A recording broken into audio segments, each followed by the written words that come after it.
এই গরুর মাংস খাইয়ে খালি আঙ্গুল চাটবে। এই যে দেখেন বাবার ভাইরা আর আমার খালু। দর্শক বাবা আজকে সেবনা করছে ও বিসমিল্লাহ করার সময় পায় নাই। রান্না তো সুপার রান্না, বাবুর্চি রাস্তায় দেখাই দেবেন। আরে কাকু আর কয়ো না, আজকে যাও না আনছে বাবা, এত সাতটা উঠে খাওয়া লাগে। আসসালামু আলাইকুম দর্শক, ভাইরা আর জ্যাটুই নিয়েছে বেড়াইতে। হ্যাগুলো গ্যাস গরুর একটা গাড়ির পিস লইছি। এই ধান পিসটা কত বড়, এখানে 3 কেজি ওজন হয়েছে।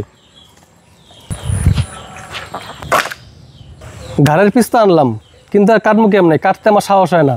আমার বউ যেমন তেমন কষাই, এর কাছে নিয়ে দিই কাটতে কুটতে গুছাই দুক। এর আগে আব্বাই গরুর রান্না আনছে, ওইটা কুটতে এমন ভাবে দিচ্ছে আব্বাই নাম দিচ্ছে কষাই। হ্যাঁ, ছোটখাটো কষাই। দর্শক এই যে সাইজ, এই সাইজ কিন্তু ঘরে করা সম্ভব না, আসছে কষাইয়ের মতন।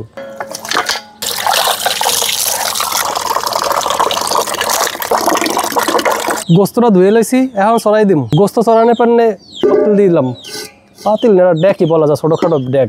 সয়াবিন তেল, দারচিনি, এলাচ, তেজপাতা, পেঁয়াজ কুচি। পেঁয়াজটা খয়রি কালার হয়ে গেছে, এখন রসুন বাটা দিয়ে দিম। রসুন বাটা, আদা বাটা, আদা রসুনটা ভালোভাবে কষাই লই। হলুদ গুঁড়া, মরিচের গুঁড়া, জিরা ধনিয়ার গুঁড়া, লবণ। আমি এই পানি ঢাললাম গুঁড়ো মাংস। হ্যাঁ দেন, মশলাটা ভালো মতো কষাইলাম। মশলা কষানো হয়ে গেছে, এখন গরুর মাংস দিয়ে দিই। বিসমিল্লাহ।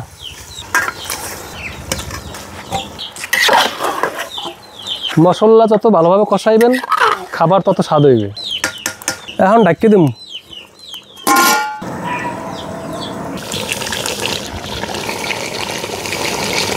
যেই গ্রাম সরছে মনে চাই এখনই খাই, কিন্তু এখন তো আর খাওয়ানো যাবে না। এখন পানি দিয়ে আবার সেদ্ধ করতে হইবে। সেদ্ধ হওয়ার জন্য এখন আবার পানি দিয়ে দিই। পানি দিয়ে দিছি, এখন ঢাকিয়ে দিই। অনেকক্ষণ জাল দেওয়ার পরে সেদ্ধ হয়ে গেছে, এখন উঠে ফেলাম। এই গরুর মাংস খাইয়ে খালি আঙ্গুল চাটবে। বাবার গরুর গোশত রান্না হয়ে গেছে। এই যে দেখেন বাবার ভাইরা আর আমার খালু, এখন আমরা সবাই মিলে খাওয়া শুরু করি।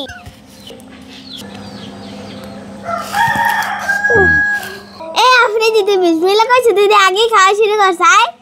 দর্শক বাবা আজকে সেবনা করছে ও বিসমিল্লাহ করার সময় পায় নাই। হাসান বিসমিল্লাহ। বিসমিল্লাহ। সেটা খাওয়া লাগে না জানি দেই। বিসমিল্লাহ। অমনির ভাই, রান্নাটা কিরম হয়েছে ভাই? রান্না তো সুপার রান্না, বাবুর্চি রাস্তায় দেখাই দেবে। মেজবানের খানা ফেল রামসে তামের ভাই রায়, এই জন্যই তো বাবুর্চি রাস্তায় দেখাই দেবে। দর্শক আজকে কথা কওয়ার সময় নাই। আরে কাকু আর কয়ো না, আজকে যাও না আনছে বাবা, এত সাতটা উঠে খাওয়া লাগে। দর্শক ভালো থাকেন, সুস্থ থাকেন। আগামীকাল নতুন ভিডিওতে দেখা হবে। আমরা খাইতে থাকি, বাবা পরে খাইবে।